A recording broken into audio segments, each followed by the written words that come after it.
Sveiki visi, o gal tiksliau sveikos visos.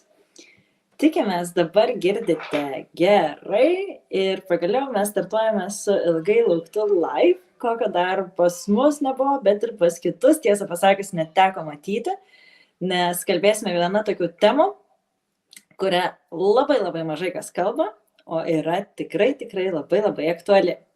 Menopauzė, perimenopauzė, simptomai ir ką apie tai reikia žinoti.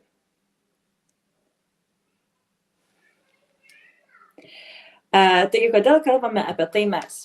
Mes esame Žemiau Bambos, aš esu jos atstovė, Žemiau Bambos atstovė šiandien ir esu gydytoja bei mokslų daktarė, šiuo metu specializuojuosi akušerės ginekologijos srityje Danijoje. Ir kaip Žemiau Bambos mes vedame nėštumo, gimdymo bei pogimdyminius kursus, tinklalaides apie moters sveikatą, vykdome lytinį švietimą ir žinoma vedame Instagram bei Facebook paskyras, taip pat ir YouTube paskyrą apie apskritai moterų sveikatą. Ir tiesą pasakius, visomis kalbamės apie moters įvairius gyvenimo etapus, kalbame išties daug ir išsamiai ir visais kampais, bet apie menopauzę pradedame kalbėti tik dabar. Na ir taip pat pokalbėje šiandien yra Sigita, kuri yra kūrybininkė, tinklaraštininkė projekto Ten, kur namai sumanytoja, bei Vandenynai ir Anelė.lt bendra autorė, 3 vaikų mama. Galbūt dar apie save kažką norėtų pridėti Sigita. Ir kasgi yra Anelė, pasakyti mūsų klausytojams šiandien? Taip, labas vakaras. Anelė yra mano naujausias projektas. Kartu su mano bendraminte Laura mes kuriame šį projektą nepilnai 2 mėnesiai, kaip tik gruodžio 1 švęsim tą 2 mėnesio sukaktį.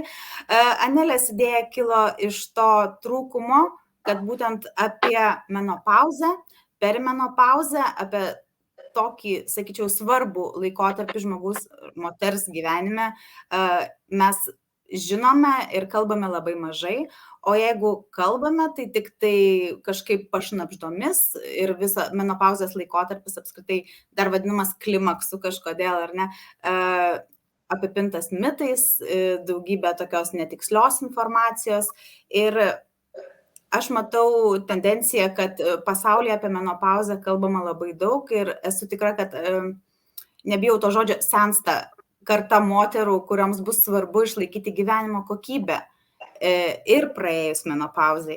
Todėl man labai svarbu per Anelė.lt kalbėti ir pasakoti apie tai, koks tas moters gyvenimo vidurys, kaip su tais pokyčiais, kurie ateina gyventi ir kaip išlaikyti gyvenimo kokybę. Ir labai gražiai Sigita pradėjo šiandienos mūsų pokalbį, pristatydama ne tik savo projektą, bet ir apskritai problemą. Ir manau, mes su Dovilė galime prisidėti, nes šiuo metu kažkas dar tokio yra. Atrodo, negalima senti, būtina atrodyti jaunai, elgtis jaunai, rengtis jaunai ir kažkoks yra toks kultas, kad tai nėra normalu. Bet vis tik tai gyvenimo pokyčiai vyksta, keičiasi tiek fiziniai, tiek emociniai dalykai ir žinoma, mes vis tiek norime jaustis gerai ir sveikai. Taigi, todėl šiandien turime ir pašnekovę Dovilę, kuri taip pat kaip ir aš yra gydytoja, akušerė ginekologė, tik ji yra dar labiau patyrusi moterų menopauzės srityje. Ir ji yra sveikos gyvensenos medicinos specialistė. Šias žinias gražiai kombinuoja konsultuodama moteris, taip, kurioms padeda pasiekti visiškai naują lygį. Dovilė, gal turi kažką papildyti ir kodėl tu būtent šiandien esi čia su mumis? Negirdime Dovilę? Įsijunk garsą. Taip, jau. Tai sveiki visi. Labai ačiū, kad pakvietėt mane į šitą pokalbį. Tikrai jau paskutiniu metu, tikriausiai paskutinius 1 mėnesių kirbėjo ta mintis, kad ir Lietuvoje labai mažai tų žinių ir pakalbėdavom ir su kolegėm, ir su draugiam. Šiuo metu aš dirbu Jungtinėje karalystėje, jau čia esu 5 metai ir savo pagrindinės žinias apie menopauzės priežiūrą įgijau čia. tikriausiai nepaslaptis ir Aivaras sutiks, kad studijų metu gaunam labai labai mažai tos praktikos ir teorinių žinių šiek tiek gaunam, gal porą paskaitų, bet praktinių žinių visiškai negaunam ir aš atsimenu, jeigu sutikdavo kažkokią pacientę su menopauzės problemom, tai tiesiog stengdavaisi kuo greičiau atsikratyti, nes nežinai, ką su juo daryti. Ir kai pradėjo tetos klausti ir draugės klausti su panašiom, jau pradėjo darytis tikrai nesmagu, nes tų žinių net kaip akušeriai ginekologui labai trūksta. Mes dažniausiai dirbam ligoniniai su nėščiosiom, su kažkokiam ginekologiniam problemom, bet su vyresnėm moteriam kažkaip toks, net ir gydytojų tarpe yra daug mitų ir daug nesupratimo. Tai paskutinius porą metų aš labai stipriai susikoncentravau apsišviesti toj srity ir dabar kiekvieną savaitę turiu 2 menopauzės klinikas, kur jinai dirbu tik su moterimis menopauzėj ir pradėjau rašyti ir angliškai straipsnius apie menopauzę, bet pagalvojau, kad ne tik angliškai reikia kalbėti, o Lietuvoje to labai labai trūksta ir labai džiaugiuosi, kad tą pokalbį jūs pagaliau užkūrėt, tai labai labai smagu, nes kaip Sigita ir minėjo, didelė dalis dabar moterų praleidžia tam gyvenimo etape, tai menopauzė, jeigu prasideda apie 50-uosius metus, tai tarkim trečdalį savo gyvenimo, kad jeigu dar įtrauksim ir per menopauzę, kuri prasideda 40-uosiuose, kartais net 30-uosiuose, pusę mes gyvenimo praleidžiam tam etape. Ir čia nėra tik tai, kad baigėsi mėnesinės. Tai yra įvairūs simptomai, kurie paveikia visą mūsų organizmą, mūsų ilgalaikę sveikatą, mūsų gyvenimo kokybę.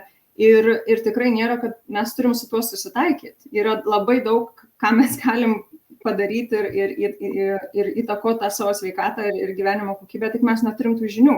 Tiksliau, mes jas turim, bet jom nesidalinam. Tikrai taip. Ir vis tik tai. Tai šiandien susirinkome pakalbėti apie daugybę pokyčių. Tai likite su mumis, jei norite sužinoti apie hormonų pokyčius moters organizme, tai skirtingais tarpsniais, apskritai kaip išgyventi tos pereinamojo amžiaus simptomus bei menopauzės simptomus, kokios gali būti technikos, taktikos, kur reikia kreiptis ir ką daryti, kaip naviguoti visoje toje sistemoje ir gausybėje, nes dabar, ko gero, jau galima pasiekti tam tikrų žinių, bet ką ir kada reikia daryti, vis tik tai gali reikėti pagalbos. Ir apskritai, kaip jaustis gerai, kaip Dovilė sako, juk mūsų bus tai apie pusę gyvenimo, mažiausia turbūt trečdalis gyvenimo, tai norisi sužinoti jau ir iš anksto, arba jeigu jau esate ten čia ir dabar sužinoti, ką mes dar galime pakeisti, kad jaustumės gerai, įgalintai ir nebesektumėm tos mados, kaip sakau, kur šiuo metu yra, kad viskas yra gerai, kol tik esi jauna, kol tik oda yra lygi ir kol turi menstruacijas galų gale ir gali švytėti su ciklu. Taigi, laikai keičiasi ir norime jaustis gerai, kad ir kur bebūtume.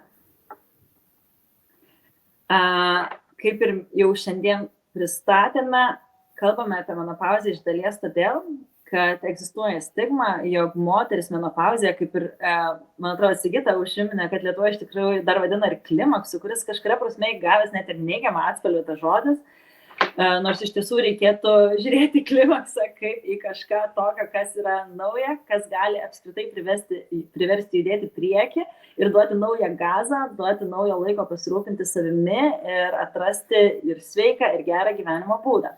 Kitas dalykas yra sveikata, nežinoma, su menopauzė yra ir susiję tam tikri pokyčiai, dėl ko moters sveikata gali pablogėti ir kaipgi vis tik tai reikia į ką reaguoti ir kaip padėti savo tame. Na ir žinoma, nepaisant to, kuriame amžiuje esate ir kokiame reprodukcinėme etape su savo hormonais moteris esi, tu nori būti lygi su kitomis moterimis ir žinoma su vyrais.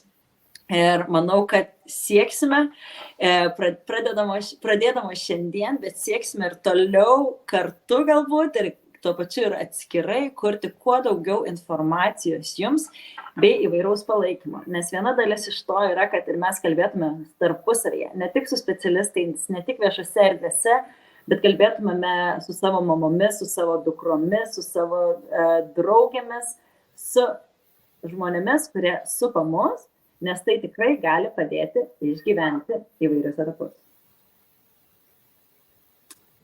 Taigi, manau, kad Dovilė, kad neužsišnekėčiau čia aš viena, tu kaip menopauzės specialistė iš medicininės pusės gali pristatyti, kasgi vis tik yra ta menopauzė. Tai menopauzė, paprastai kalbant, nėra tik mėnesinių nebuvimas ar karščio pilimas. Gal truputį tokius išsiaiškinam kelis terminus, kad būtų paprasčiau kalbėti viso kito pokalbio metu. Tai premenopauzė arba iki menopauzė, tai kai mes esame jaunos, mėnesinės yra, mes reprodukciniam amžiui, galim pastot, neturim jokių simptomų. Perimenopauzė, tai yra tas laikotarpis, kai kiaušidžių funkcija pradeda mažėti ir pradedam tos hormonų kaitos daug staigesnės, nėra to mėnesinio normalaus ciklo, o hormonai pradeda išsireguliuoti po truputėlį ir gali tai pasireikšti mėnesinių sutrikimų, prailginto mėnesiniam, gausesnėm mėnesiniam, gali prasidėti tam tikri menopauzės simptomai. Menopauzė pati, tai mėnesinių nebuvimas daugiau negu 12 mėnesių. Tai šiaip labai teoriškai kalbant, menopauzė yra ta diena, kai mėnesinių nėra 12 mėnesių, viskas, tai yra ta diena. Postmenopauzė tai yra visa kita jau po to. Labai supaprastintai šiaip literatūroje ir kalbant tarpusavį mes naudojame menopauzės tą laikotarpį apimt visą tą perimenopauzę, menopauzę ir postmenopauzę, kaip tiesiog menopauzės pereinamasis laikotarpis. Tai kai kalbėsim dabar apie menopauzę, tai gali įtraukti ir perimenopauzę, tik tiek, kad perimenopauzė dar moteris turi mėnesnes ir dar yra galimybė ją ir pastot. Tai toks didžiausias skirtumas ir aišku, su tuo mėnesinėm susiję problemos dideli kraujavimai, kas tikrai kartais būna labai sunku suvaldyti. Bet menopauzės pagrindiniai simptomai, tuos, kuriuos mes žinom, karščio pylimai, naktiniai prakaitavimai, miego sutrikimai, svorio pokyčiai, tokie, kur atrodo, nieko nepakeičiau, bet svoris auga. Arba valgau mažiau, sportuoju daugiau, vis tiek svoris auga. Tai ir tas hormonų įtaka svorių pokyčiam yra labai didelė. Kaulų tankio mažėjimas čia jau vėliau, raumenų masės netekimas, makšties sausumas, diskomfortas, sumažėjęs libido. Tai tokie yra dažniausiai mums žinomi simptomai. Bet estrogenų sumažėjimas ir kitų lytinių hormonų sumažėjimas yra svarbus ir pasireiškia labai įvairiais požymiais. Estrogenas vienas pats dalyvauja daugiau negu 400 skirtingų reakcijų organizme. Svarbus ne tik lytiniam organam, bet širdies kraujagyslių sistemai, smegenų veiklai ir visom kitom funkcijom. Tai ir šlapimo nelaikymas, šlapimo simptomų pablogėjimas, raumenų sąnarių maudimas, skausmas. Tai nebūtinai bus artritas, tai tiesiog su estrogeno sumažėjimu, lytinių hormonų sumažėjimu susiję požymiai. Didelis nerimas, net panikos priepuoliai, galvos skausmai, atminties sutrikimas, toks moterys ateina, sako, man kaip rūkas užėjęs, visiškai atrodo, pasako kažką, neatsimenu arba pamirštu, ką sakiau vidury sakinio. Tai čia irgi nėra demencijos požymės, čia yra grinai tas estrogenų, lytinių hormonų poveikis smegenyse ir jo netekimas. Ir dar yra kiti simptomai, jeigu pereitume, tai degančios burnos jausmas, skonio pasikeitimas, ūžesys ausyse, depresija. Ir kas su tais nuotaikų pokyčiais, tai kai ateina moterys, sako, man depresija, nerimas ir, pavyzdžiui, jos turėjęs istorijoje kažkokią depresijos epizodą ar nerimo, ir jos sako, bet čia tikrai, aš žinau, kas yra depresija ir nerimas, čia visiškai yra kitaip. Ir sako, aš tiesiog nesijaučiu savim, aš kaip būčiau tuščia kriauklė, aš visai pasikeitė mano visiškai asmenybė, aš tiesiog nesu savim. Net tokie simptomai kaip sustingęs petys, nes estrogenas dalyvauja kolageno sintezėje ir kitose audinių funkcijose, mobilumo sumažėjimas, bet sustingęs petys, tu eisi pas ortopedą, ne pas ginekologą, o tikriausiai yra dėl menopauzės. Net pasikeitęs kūno kvapas, tai ateina dažnai moteriai, sako, mano kvapas netoks ir ne tai, kad tik jom pasikeitęs, bet ir aplinkiniai, pavyzdžiui, tas kvapas toksai specifinis svogūnų kvapas jos ir labai sunku panaikinti ir galūnių tirpimas. Aišku, sausesnė oda, plaukų slinkimas labai dažnai, viena iš tų priežasčių, kurie atveda pacientas pas mane, tai yra plaukų slinkimas ir tie pasikeitimai kūno išvaizdos, tai ir paskui tas požiūris į save labai pasikeičia, nes tu nesijauti tuo, kuo buvai. Tai tų simptomų yra labai daug ir mes kaip gydytojai dažniausiai, ar tu tau pila karštis, ar tu prakaituoji, ar tu nemiegi. Jeigu tų nėra, tai gal tau čia dar ne menopauzė, o iš tikrųjų pasireiškia labai labai skirtingai ir dėl to reikia žinoti tuos visus simptomus ne tik gydytojam, bet ir pacientėm, nes jos dažnai problema yra, kad jos nuėjo pas gydytojus ir ypač šiai tyrimai kažko dar nerodo, labai greitai pravėjamos. Ai, čia tau nieko išsigalvoji.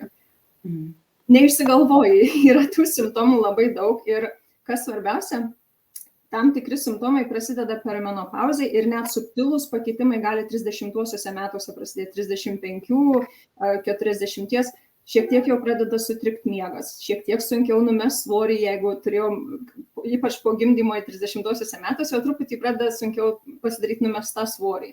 Ir tokie labai subtilūs pokyčiai prasideda iš anksto. Ir dėl to labai svarbu tą žinot ne tik moterim 50 metų ir vyresnėm, bet ir mums jaunoms.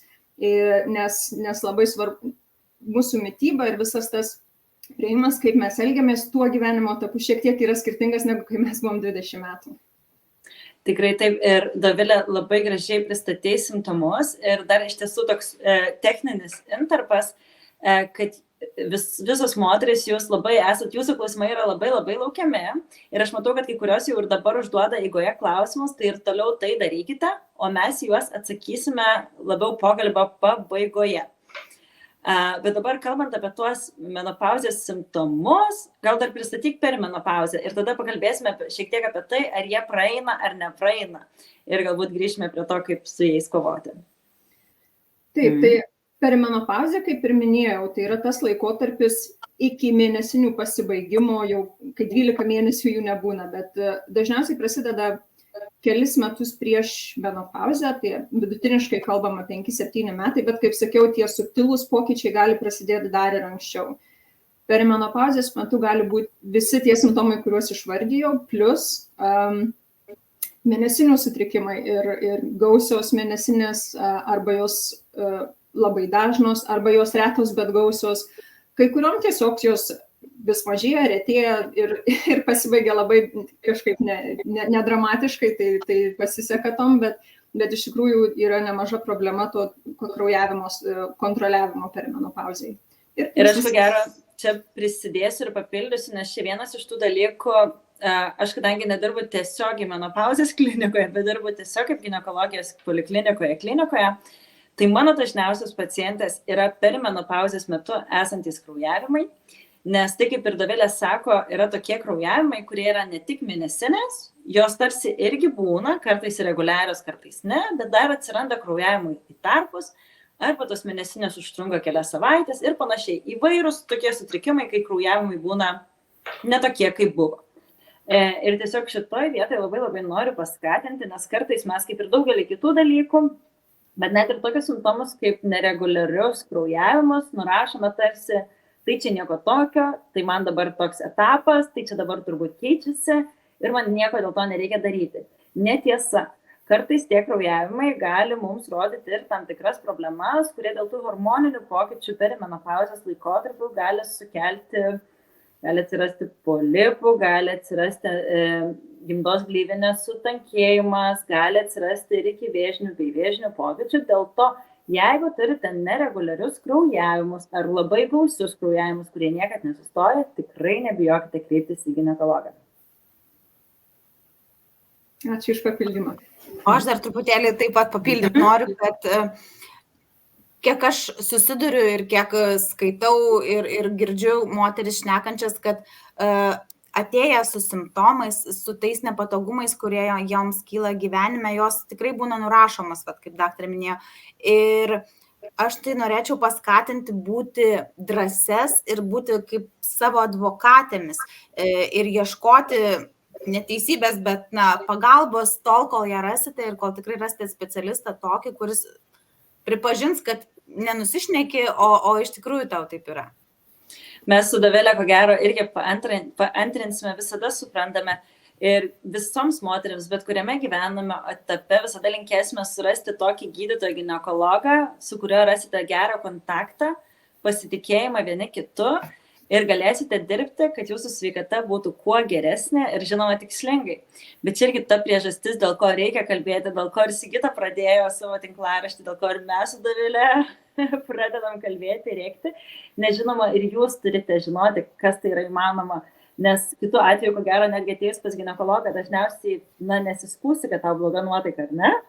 Nes tu kaip supranti, kad ten ne jo reikalas, kaip ir ginekologai dažnai sakys, čia jau ne mano duona, prašyčiau apie nuotaiką kitur kalbėti, bet labai dėl to svarbu, kad žinoti, ypatingai, kai matote įvairių simptomų, tokį kompleksą, plus mėnesinių tokius jau sutrikimus, tai gali būti visą tai rodantis ženklas, ne?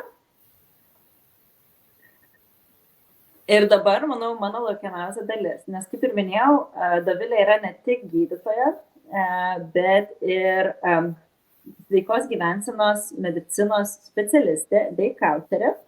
Ir dėl to labai norisi apie tai pakalbėti ir man atrodo buvo viena pirmųjų priežasčių, dėl ko mes norėjome Dovilę kalbinti šioje srityje, nes mes kaip gydytojai labai dažnai galime viską medikalizuoti ir sakyti, kad geriausias sprendimas tai yra vaistai tam tikri ir jų tikrai yra labai gerų, bet Dovilė dar turi ir tas žinias, kaip galima kombinuoti vaistai su gyvensenos pokyčiais. Tai būtų labai smagu Dovilę iš tavęs išgirsti, galbūt taip nuo ko reikėtų pradėti ir kada ką daryti. Ir žinoma, kad dabar mes neaptarsime visų specifinių detalių, kaip maitintis, kaip judėti, kokius tikslius vaistus, kurią iš jų suvartoti. Apie tai tikimės ateityje, bet bent jau tokią įžangą, ko galima tikėtis. Taip, čia tikriausiai reikėtų dar valandos papildomos vien įžangai tai, bet iš principo, kai ateina pas mane pacientė, mes turim dažniausiai 20 minučių.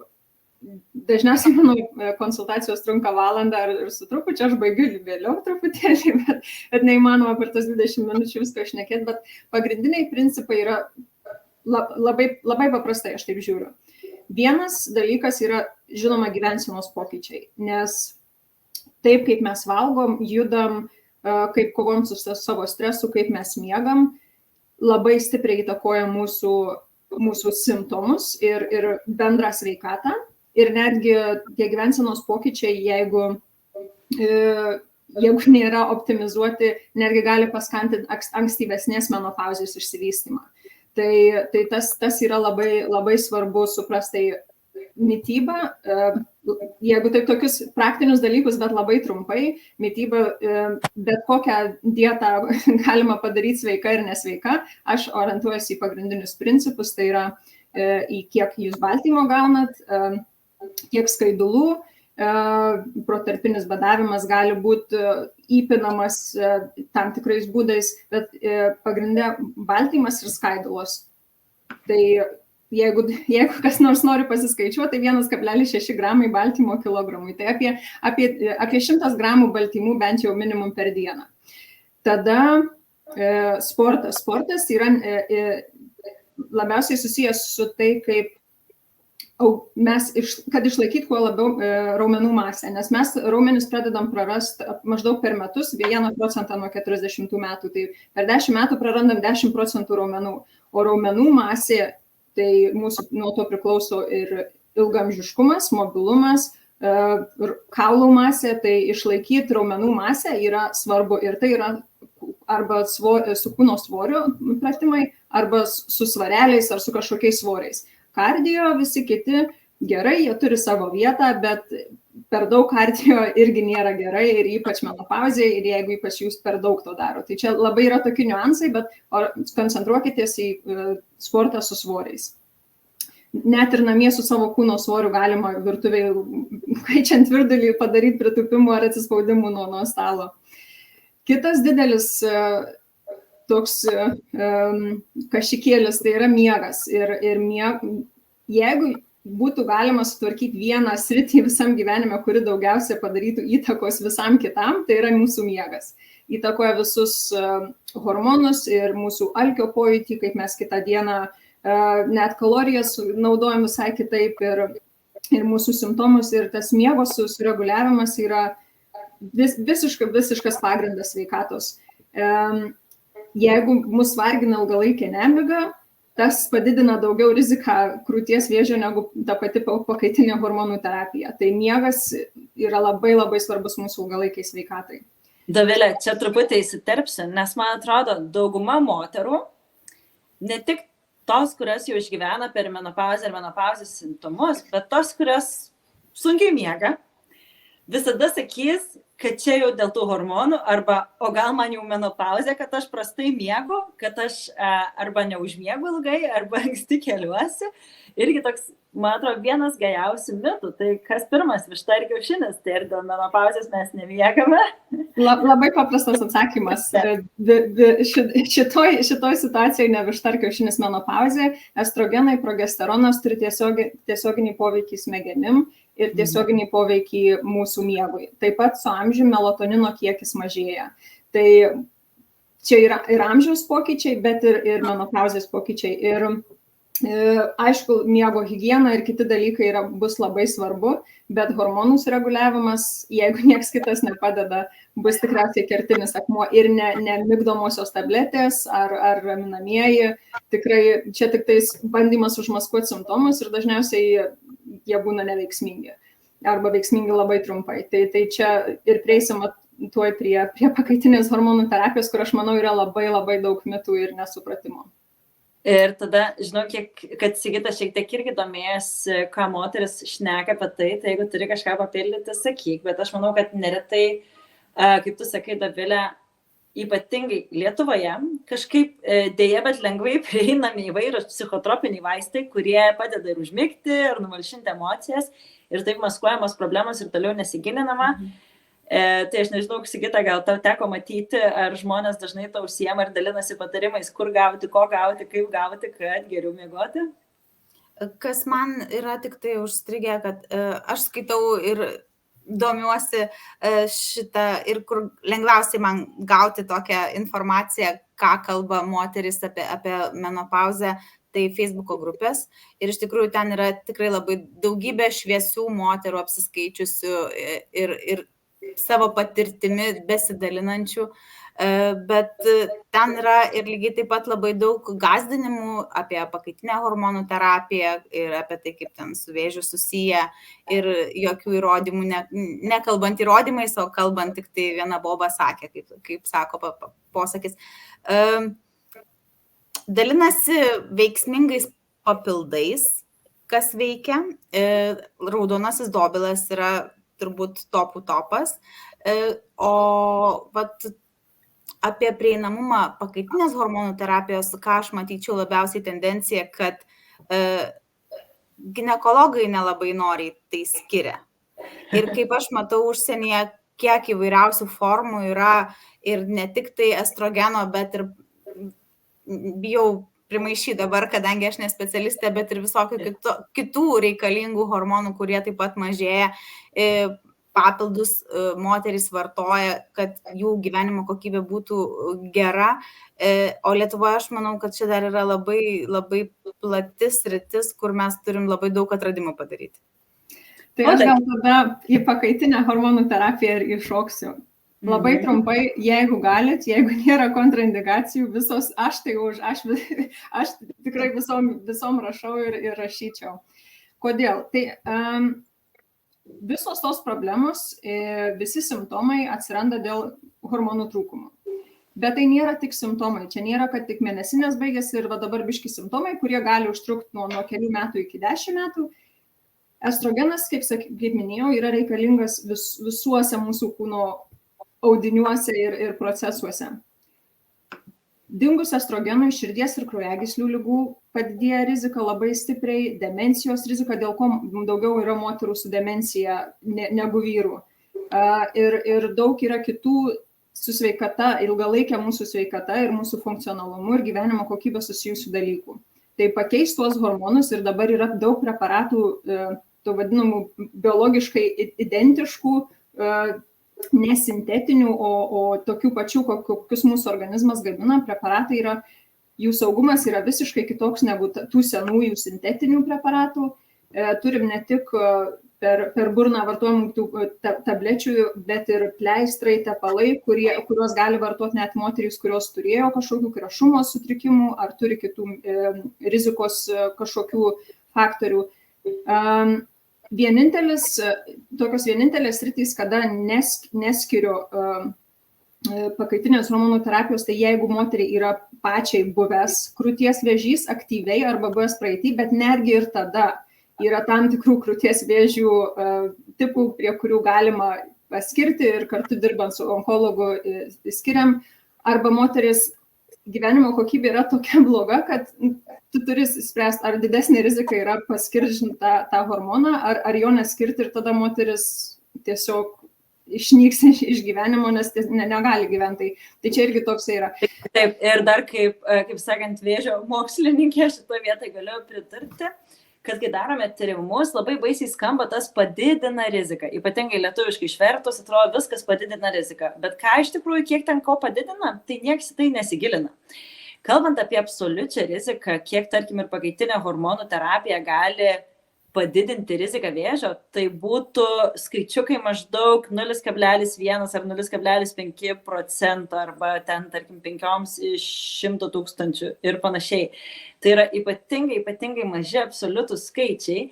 Angliškai mes labiau mėgstame, kai darome tokius tyrimus, sakyti, turi asociaciją lengvą su galbūt didesnė rizika. Nes kalbant apie tą riziką, tai tikrai nėra viskas taip kaip juoda ar balta. Tikrai netgi jeigu ir turėjote onkologinį susirgimą ar vartosite pakaitinę hormonų terapiją, praktiškai, kad kažkaip paveiktų tą jūsų onkologinę ligą, šansų yra labai nedaug. Bet mes gydytojai, žinoma, irgi nenorime įsivelti į problemą, tai jau tokiais ypatingais atvejais stengiamės būti atsargesni. Bet jeigu tikrai, kaip Dovilė sako, tokio tikrai tiesioginio ir ypatingo atvejo, kai yra hormonams jautrus krūtų vėžys, nėra, tai mes esame visiškai ramus. Ir tiek Anglijoje, kur dirbo Dovilė, tiek Danijoje, kur dirbu aš, skiriame tiek pakaitinę hormonų terapiją, tiek vietinius estrogenus. Vietinius tai apskritai kiekvienai, kuri praktiškai yra 50 plus jau, arba netgi mažiau. Vietinius visus gauna, dabar turim tik problemą, kad šiek tiek Danijoje sutriko tiekimas ir vargšės visos mūsų moteris, visa Danija dabar turės kentėti mėnesį be. Tai va, tai skiriame labai laisvai. Jo, tai apie tą riziką su vėžiu, tai rizika, kaip tu minėjai, labai minimali padidėjimo, bet rizika, jeigu tu esi su viršu ir daugiau negu, kūno masės indeksas daugiau negu 30, to rizika padaugėja tikriausiai 6 kartus daugiau. Jeigu tu geri alkoholio 2 taurės vyno per savaitę, tavo rizika krūties vėžių padaugėja daugiau negu nuo pakaitinės hormonų terapijos. Rūkymas, aišku, sportas labai sumažina riziką bet kokio vėžio.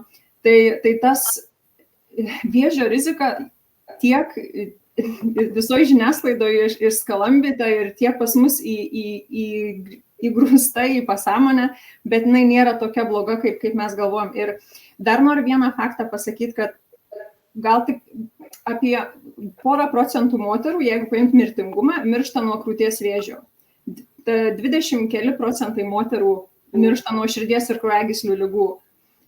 Tai kur yra ta pagrindinė problema? O pradėjus pakaitinę hormonų terapiją kuo anksčiau, tuo menopauzės pereinamojų laikotarpiu, jūsų širdies kraujagyslių ligų apsauga ir sveikata iš tos pusės yra žymiai geresnė ir jūs gyvensit daug ilgiau ir geresnės kokybės gyvenimą, jeigu pradėsit tą hormonų terapiją. Ir dar kitas mitas, kad negalima hormonų terapijos pradėti 5 metai daugiau negu po menopauzės, irgi yra mitas, galima pradėti bet kada ir nėra laiko, kiek ją galima naudoti, tikrai nėra 5 metai ir ten 10 metų ir reikia nustoti, galima naudoti iki gyvenimo galo arba tol, kol išsivysto tam tikros kontraindikacijos. Net jeigu yra širdies infarktas ar kažkoks insultas, tuo metu stabilizuojam būklę, sutvarkom kraujospūdį, sutvarkom sveikos gyvensenos tos visus principus ir vis tiek galima pradėti pakaitinę hormonų terapiją po to. Nėra jokių didelių kontraindikacijų. sutvarkius visą tą sveiką gyvenimą ir žiūrint visapusiškai. Nėra tik tai, kad dabar duosim tau tabletę pakaitinės hormonų terapijos ir tu gali nedaryti kitų dalykų. Tai ne. Tai pas mane, kai ateina pacientė, aš pasakau, dalis yra pakaitinė hormonų terapija, bet didžioji dalis mūsų konsultacijos, tai mes labai smulkiai kalbam, kaip sutvarkyti svorį, kaip miegą sutvarkyti, sportą, rūkymą, alkoholį, kiek tas įtakos turi. Tai čia sutvarkęs visą tą, iš visų pusių, gyvenimo kokybė bus gera. Tikrai tu teisi, Dovilė, aš iš tiesų pagalvoju, kad mes ganėtinai laisvai ir Danijoje, ko gero, skiriame daug tiek pakaitinės hormonų terapijos, tiek ir vietinių estrogenų, nes visi tie rizikos veiksniai, kaip tu minėjai, sumuojasi, ypatingai svoris, rūkymas, čia pagrindas ir mažas judėjimas, tai yra tie rizikos veiksniai, didelis svoris, mažas judėjimas, rūkymas. Ir jeigu pacientas viso to neturi ir visa kita jau yra ant top ir jinai jau visai gerai įsigyvenusi yra, turi sveikos gyvensenos įpročių, tai tada pakaitinė hormonų terapija pridedama ir viskas plaukia puikiai. Bet galime judėti po truputėlį toliau, kol neišseko visiškai mūsų laikas. Vietiniai estrogenai, toks irgi, kaip sakau, vienas stebuklas, kur naudoja pas mus bent jau kiekviena moteris virš 50. Tai kokiegi jie yra ir kaip jie gali padėti? Tai vietiniai estrogenai, viena iš didelių priežasčių moterų diskomfortų yra makšties sausumas, deginimo jausmas, šlapinimas padažnėjimas dėl to, kad estrogenų receptorių labai daug visoje sistemoje makšty, šlapimo pūslėje ir kai mes neturime estrogenų, ta oda ir ta gleivinė yra labai stipriai paveikiama. Ir seksas pasidaro nemalonus. Tai vietiniai estrogenai yra labai geras būdas palaikyti tą gleivinę sveikatą ir makšties sveikatą ir šlapimo pūslės. Tai netgi dažni šlapimo pūslės tokie uždegimų simptomai dažniausiai yra tiesiog požymis, kad trūksta estrogeno, o ne būtinai tam ta bakterinė kažkokia infekcija. Tai vietiniai estrogenai yra labai, labai saugus. Jeigu naudojat vietinius estrogenus metus, tai tas pats, kas imtumėt vieną tabletę pakaitinės hormonų terapijos, tiek patenka į kraują. Tai yra visiškai saugu, visiškai ir test visą gyvenimą, kaip ir Aivaras sakė. Visą gyvenimą. Taip, ir juos porą kartų per savaitę reikia tada tiesiog naudoti. Iš pradžių porą savaičių panaudojate pastoviai ir tada porą kartų per savaitę visą gyvenimą įsidėti į makštį.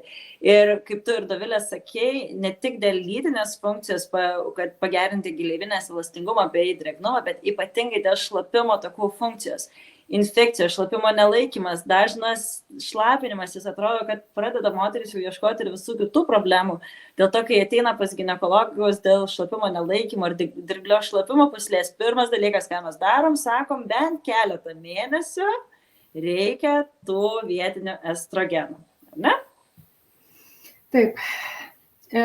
Dar prie pakaitinės, jeigu taip sugrįž, kad aišku, aš čia labai jau užsihypinus, kad visom reikia toks niuansas ir aš nežinau, kiek Lietuvoje tas yra prieinama, kad jeigu yra tam tikrų rizikos faktorių, tai geriausias pakaitinė terapija yra per odą, tai yra pleistrai arba tepaliukai. Tai čia toksai niuansas, jeigu einant pas gydytoją bandyti išsiprašyti ir jie neišsiprašo, tai kiti ieškokit jaunesnio ginekologo, dažniausiai jie turi daugiau informacijos.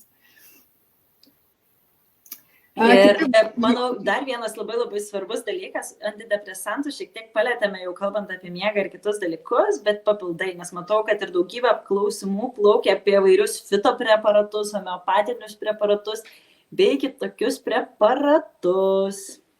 Aš dar labai greitai matau, yra klausimas, kas tie vietiniai estrogenai. Tai vietiniai estrogenai yra arba žvakutė, arba tepaliukas, kurį dedat į makštį arba tepat aplinkui lytinius organus arba gelis, kuris eina į vidų makšties, kuris turi estrogenų, konkrečiai moteriško hormono. Tai yra vietiniai estrogenai. Ir jie bent jau čia galima juos nusipirkti ir be recepto, aš nežinau, kaip Lietuvoje tas prieinama, bet tai yra, kaip sakau, visiškai saugu.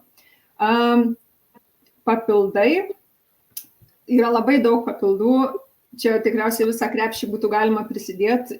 Jų veiksmingumas vienom moterim vieni veikia geriau, kitiem blogiau. Čia raudoną dobilą minėjau, visai neblogas preparatas, bet mano asmeniškai požiūris yra toks. Pirmiausia, susitvarkai mitybą, susitvarkai sportą, miegą jeigu nėra to pagrindo gyvensenos, tai jeigu ton dumblo užbarstysi biškį cukraus pudros, vis tiek dumblas nepasidarys skanesnis. Tai turi būti tas pirmiausia, kaip sakiau, visapusis požiūris. Bet nuo kokių papildų aš pirmiausia pradedu, tai nepradedu nuo tų visų žolinių. Aš pradedu nuo vitaminų ir papildų, kurie pagerina bendrą hormonų sveikatą ir bendrą imunitetą. Vitaminas D. Išduok paslaptį, kurie čia jie, man atrodo, jau visos noriu. Tai pirmiausia, pagrindiniai vitaminai mūsų imunitetui ir hormonam yra 4 riebaluose tirpstantys. Vitaminas D3 aktyvi forma su vitaminu K2, vitaminas A retinolio forma ir vitaminas E tokotrienolis, ne tokoferolis. Tai tokotrienolis yra aktyvi forma ir yra daug veiksmingesnė, prieš uždegiminė ir panašiai. Tai šitie 4 vitaminai pagrindas imunitetui ir hormonam. Kitas dalykas yra magnis. Ir magnis arba glisinatas, arba trionatas, kurie pereina per smegenų barjerą į mūsų smegenis, padeda reguliuoti mūsų nuotaiką, smegenų veiklą, labai padeda miegui, ypač glisinatas. Taip, bet būtent šitos magnio formos, nes, pavyzdžiui, magnio oksido, tai mes net neabsorbuojam tiek, kiek mums reikia. Tai magnis dalyvauja 800 skirtingų procesų kūne ir dažniausiai, kaip ir su vitaminu D, mūsų organizme trūksta magnio. Ir magnis reikalingas netgi pasisavinti vitaminą D. Tai jeigu tai aš taip žiūriu iš visų pusių, kas kam padeda. Tai tie 4 vitaminai, magnis ir omega-3 rūgštys. Ir kuo didesnė koncentracija omega-3 rūgščių, mūsų smegenys yra 60% omega-3, žarnynas, raumenų funkcijos, daug kur jos yra reikalingos. Ir plus neseniai buvo viena studija, kur rodė, jeigu tu vartoji vitaminą D3 kombinaciją su omega-3 ir dar sportuoji, tai visų vėžio rizika 60% mažesnė toj kombinacijai. Tai toks labai geras preparatas ir labai saugus. Kitas dalykas – kreatino monohidratas. Tai arba paprastai vadinamas kreatinas, čia visų tų sportininkų papildas. Kreatinas yra labai saugus, vienas iš seniausių papildų. Jis ne tik padeda palaikyti raumenų masę, raumenų stiprumą ir raumenų funkciją, bet jis, ką dar labai daro gerą dalyką, padeda mūsų smegenų funkcijai, pagerina trumpalaikę atmintį, dėmesio sukoncentravimą, budrumą ir sumažina netgi smegenų tą tokį lėtinį uždegimą. Ir aš tai galvoju, kad visi turėtų būti ant kreatino, nes tikrai labai turi didelę įtaką, kaip mūsų smegenys veikia. Tai tokie būtų, aišku, B grupės vitaminai, ar cinkas, selenas, skydliaukiai. Tai čia paskui galima jau pradėti kombinuoti. Bet tas pagrindų pagrindas, tai yra mikro ir makro mineralai, pagrindiniai vitaminai, omega-3 ir kreatinas, tai jau čia pas mane standartiškai visom aš net netestuoju. Tai iš papildų. Taip, puikiai. Na ir žinoma, yra ir visokių kitokių alternatyvių metodų, vėlgi, ko gero, mes nebūsime geriausias ekspertas su Dovile, kas yra Lietuvoje prieinama. Esu praktiškai įsitikinusi, kad dėl menopauzės psichologinė pagalba tikrai nebus kompensuojama, nes, ko gero, nėra kompensuojama netgi ir kai kuriais kitais atvejais, ar ne, kai reikia čia ir dabar, nes vis yra eilės, sunku prieiti ir panašiai. Bet vis tik tai tikrai egzistuoja tų kitų metodų, bet kaip ir sako Dovilė, manau svarbiausia, galvojant apie visą išgyvenimą, nekentėti, negalvoti, kad reikia prisitaikyti. Žinoma, kai yra karščio, tarkim, bangos, na, tu kartais jų neišvengsi. Tu gali šiek tiek su to dirbti, sumažinti, ar ne?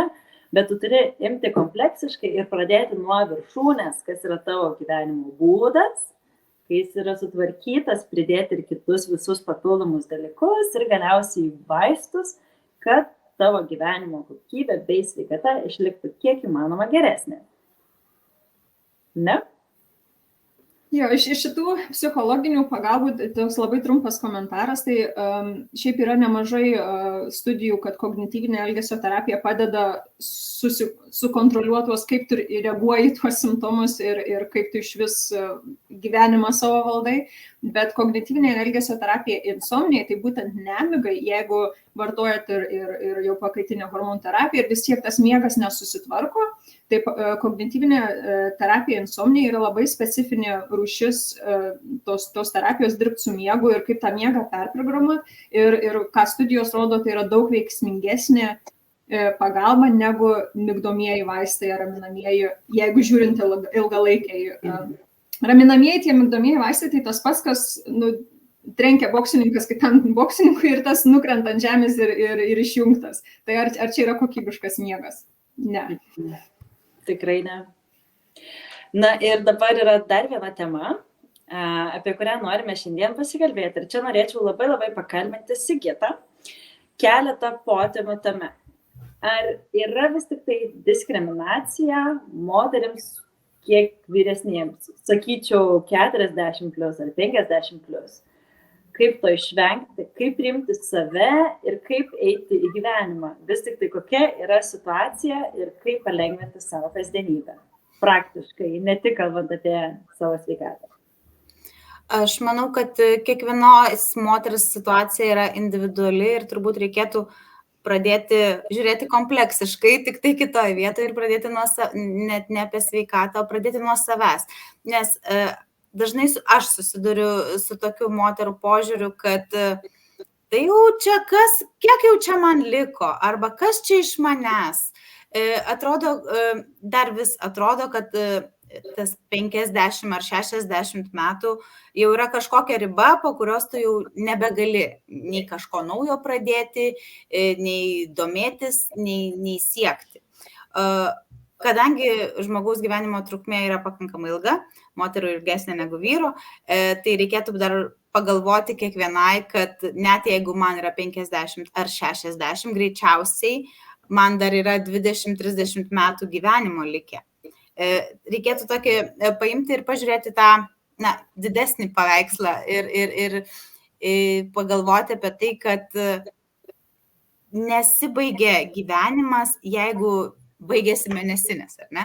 Ir nuo savęs ir pradėti tą visuomenės požiūrį keisti. Nes iš tikrųjų tas eidžizmas ir kalbėjimas apie senstančius žmonės neigiamai jisai yra, bet jeigu mes kaip senstantys žmonės, nes kiekvienas senstam kiekvieną dieną, rodysim, kad amžius nėra riba ir matysim galbūt žiniasklaidoje daugiau pavyzdžių vyresnių žmonių, aktyviai gyvenančių. Man visai nesenai užkliuvo 90 kelių metų vyriškis vis dar žaidžiantis tenisą. Tai ir moteris lygiai taip pat yra aktyvios vyresnio amžiaus, keliaujančios, siekiančios galų gale kuriančios verslus arba besimokančius naujų dalykų. Man yra tekę gyventi netoli vietos, kur rinkdavosi senjorai į kažkokį senjorų klubą. Kiek ten yra energijos, kiek ten yra aktyvumo ir kiek ten yra noro susitikti, daryti, patirti, tai man atrodo ir amžius yra tik tai skaičius ir viskas yra svarbiausia, kaip mes jaučiamės. Ir tikrai dabar kažkaip pradėjau galvoti ir apie pietų kraštų moteris, kaip dažnai jos gyvena, galbūt tada jau kai kurios, kaip tu sakai, tik pradeda būti aktyvas darbo rinkoje. Net ir savo pavyzdį galvoju, man dar bent kokį 10, 15 ar 20 metų liko mokytis, tai gal aš specialistė būsiu jau tik 50 ir tada bus tik pati karjeros tas įkarštis. O kai kurios galbūt jau bus kaip tik savo karjerą daug praėję ir norės dirbti po mažesnį laiką ir labiau rūpintis savo sveikata ir gyvenseną ir džiaugtis, mėgautis kiekvieną dieną. Tai iš tiesų yra daug skirtingų variantų, bet kad gyvenimas nesustojo, kad atsiranda daug naujų dalykų, o galų gale ir su vaikais, vienos galbūt neturės vaikų, kitos, kurios turės vaikų, galbūt jau jie bus didesni ir vėl atsiras tas laikas savo, kaip bus galima kreiptis į Dovilę ir susidėlioti tam tikrą rutiną, kad galėtum naujai sušvitėti, sužibėti ir būti ta nauja savo versija, kuri tikrai gali kalnus nuversti, kad ir kokioje srityje tai bebūtų. Ir galbūt būti mylinti, galbūt visą gyvenimą neturėjo laiko pareflektuoti, galbūt taps švelni, galbūt taps jautri, galbūt taps energinga. žodžiu, aš manau, kad tai yra toksai, kažkuria prasme, bent jau žiūriu tai su viltim, kad tai gali būti labai labai gera nauja pradžia. Na ir reziumuojant šiek tiek apie tą sveiką gyvenseną ir kitus dalykus, Dovilė, šiek tiek noriu improvizuoju, mes nebuvom šitą susitarę, bet galbūt turi kokią sėkmės istoriją moters, nes pozityvą visada labai smagu išgirsti ir motyvuoja, kokią sėkmės istoriją moters, kuri buvo tikrai išvarginta perimenopauzės ar menopauzės simptomų ir kaip ji tai išgyveno ir kokiais veiksmais. Turiu tikrai nemažai tokių istorijų ir viena, kur labiausiai įstrigo, tai pacientė prieš gal 5 mėnesius atėjo pas mane, tik jos pro kabineto duris verkia ašaros, tiesiog nėra gyvenimo. Ir jinai jau buvo ant pakaitinės hormonų terapijos tam tikros, bet vis tiek simptomai, karščio pylimai, nemiga, labai didelė panika, nerimo sutrikimas iki tokio lygio, kad jos gyvenimas, kaip jinai sakė, aš išeinu, pamatau mašiną, aš noriu tiesiog išeiti prieš tą mašiną. Ir numatai, kad žmogui blogai. Netgi, ką čia minėjot, žinau, tas gyvenimo kokybė, turi mylimą labai darbą, nueina į darbą, net negali prezentacijos pasakyti, ant tiek nerimas ir ne dėl to, kad jinai nežino, neišmano savo darbo, bet tiesiog negali, nes yra kažkoks nelogiškas nerimo, panikos priepuoliai ir jaučiasi visiškai nereikšminga tam savo darbe ir paskui bijo eiti į darbą, praleidžia darbą. Tai atėjo su tokia istorija. Ką mes padarėm, tai reikėjo tam truputį pakoreguoti jos pakaitinę tą hormonų terapiją, pridėjom šiek tiek ir testosterono. Aš irgi nežinau, kiek čia Lietuvoje tas dažnai daroma, bet testosteronas irgi yra labai svarbi dalis tos pakaitinės hormonų terapijos tam tikrais atvejais, ypač jei lytinio potraukio sumažėjimai, jeigu nėra energijos ir netgi sukoregavus pakaitinę hormonų terapiją, vis tiek nėra tos energijos, motyvacijos kažkam daryti, dažnai būna testosterono trūkumas ir tas labai padeda. Tai truputį pakoregavom jos pakaitinę hormonų terapiją ir visą likusią dalį kalbėjom apie mitybą, apie sportą, apie meditaciją, apie miegą. Man atrodo, 1,5 valandos aš jai skyriau, nes tikrai atėjo žmogus, kur nemato jau šviesos visiškai. Ir aišku, mano darbas yra duoti informaciją. Jinai grįžo pas mane po 4 mėnesių, švytinti, aš kaip dabar atsimenu, tokia švyti sako, aš galėčiau jūs užbučiuoti, jeigu galėčiau. Kodėl, sako, daktarai niekada nekalbėjo su mums prieš tai ir jinai buvus ir pas privačius ginekologus, privačiose klinikose. Kodėl nieks to nepasakoja ir sako, 90% mano gyvenimas pasikeitė, aš einu su draugais į koncertus, aš jaučiuosi visiškai kaip naujas žmogus, aš miegu, net nenoriu išlipti iš lovos, kaip gerai miegu. Ir buvo dar šiek tiek likęs tas nerimo truputėlis, bet irgi jau ir darbė susitvarkė, karjeros reikalai ir netgi galvojo apie paaukštinimą jau eiti. 4 mėnesiai. Tiesiog, bet mano darbas buvo duoti informaciją, bet jinai viską pritaikė. Jinai mitybą visiškai pakeitė, taip kaip mes kalbėjome, jinai pradėjo sportuoti, į sporto salę užsirašė, pradėjo ir jogą lankyti. Jinai viską padarė. Ir tas davė tokius pokyčius, kad nuo norėjimo išeiti prieš mašiną ir dabar tiesiog su draugais eina koncertų savaitgaliais ir džiaugiasi gyvenimu. Žinai, Dovilė, manau, šita istorija atsako į labai nemažą dalį klausimų, kurių mes gavome iš auditorijos. Vieni dažniausiai yra svoris, karščio bangos, nuotaika, libido. Ar įmanoma susigrąžinti, nes atrodo kartais ypatingai su tokiais dalykais kaip svoris, ar ne, kuris tikrai visą gyvenimą yra sunkus pokytis, atrodo, kad neįmanoma ir jau ypatingai dabar jau kai menopauzė, čia visiškai uždaryta šita tema. Tai man atrodo, kad tavo istorija tiesiog pasako, kad viską įmanoma susigrąžinti. Tikrai taip. Ir tas libido. Ir tas libido išnykimas yra didelė gana priežastis ir iš mano patirties, kiek su pacientėm dirbu, galima padaryti tą seksą patį geriausią, kokį jūs turėjot visam gyvenime. net ir tuo periodu. Tai tikrai nieks neprarasta. Tikrai taip, ir ko gero irgi iš mūsų patirčių, manau, dabar aš dar esu jauna, bet kai buvau dar jaunesnė, atrodydavo, kiekgi laiko žmonės mylisi, ar ne? Ir galbūt turėjai tokį suvokimą, kad jau iki menopauzės, tai ko gero ir baigėsi tai. Bet kaip smagu matyti savo pacientes, kurios yra be galo aktyvios ir 80 metų, tai dar nėra riba. Tai yra labai, labai, labai smagu matyti, kokį turi efektą, kaip sakant, pagalba, darbas ir panašiai. Ne? Viena buvo 90 metai, kuri turėjo 2 partnerius, tai tikrai amžius neriba. Taip.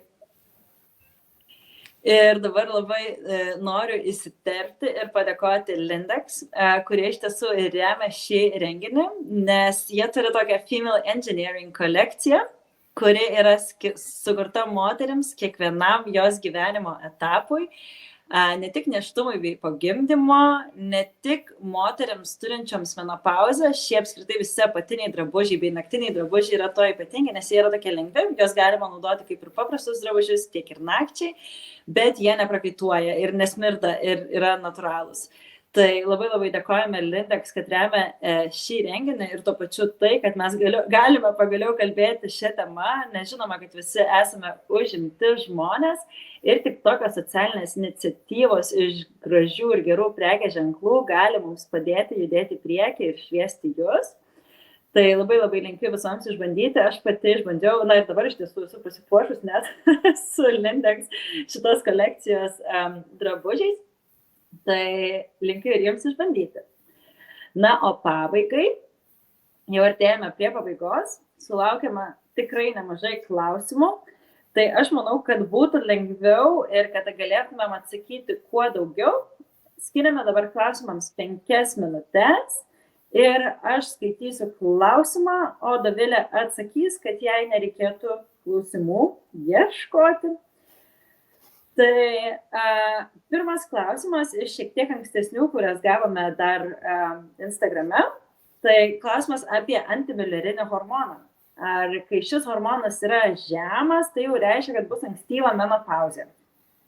Tai jeigu labai trumpai, tai labai žemas arba mažiau negu 0,2 arba visai neaptinkamas antimilerinis tikrai yra susijęs su menopauze ir kiaušidžių funkcijos blogėjimu ir nykimu. Jeigu tas antimilerinis hormonas yra mažesnis, tas jau labai mažose ribose virš 40 metų, tai menopauzė prasidės maždaug už 5-6 metų, taip vidutiniškai.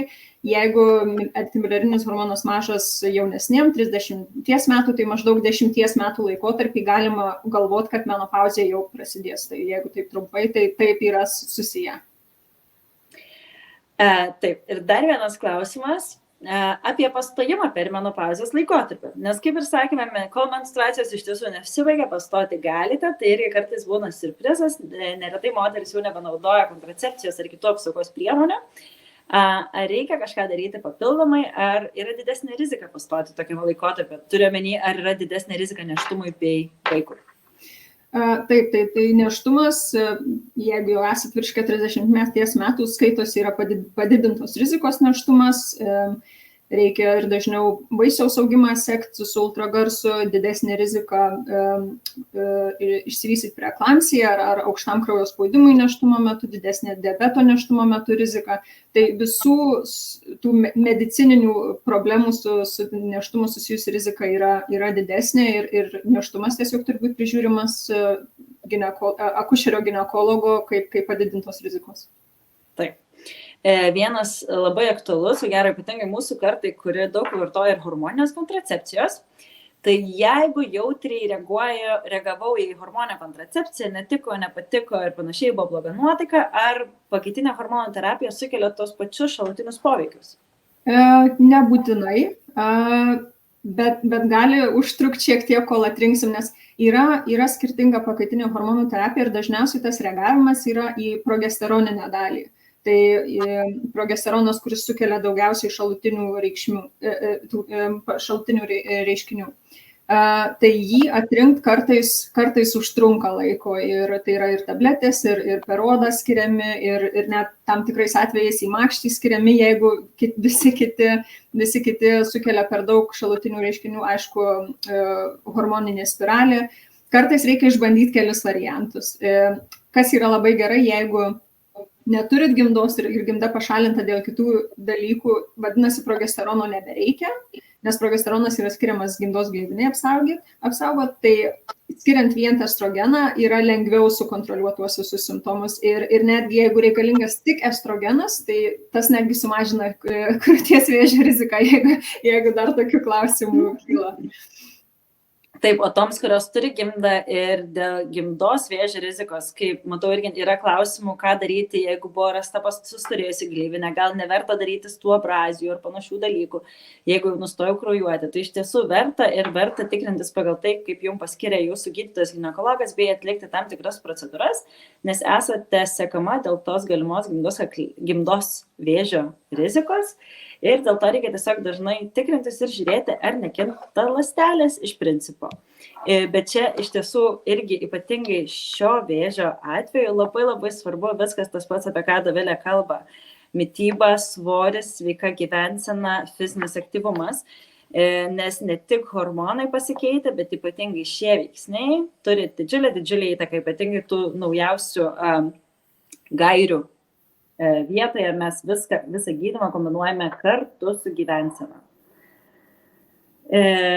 Toliau seku klausimas.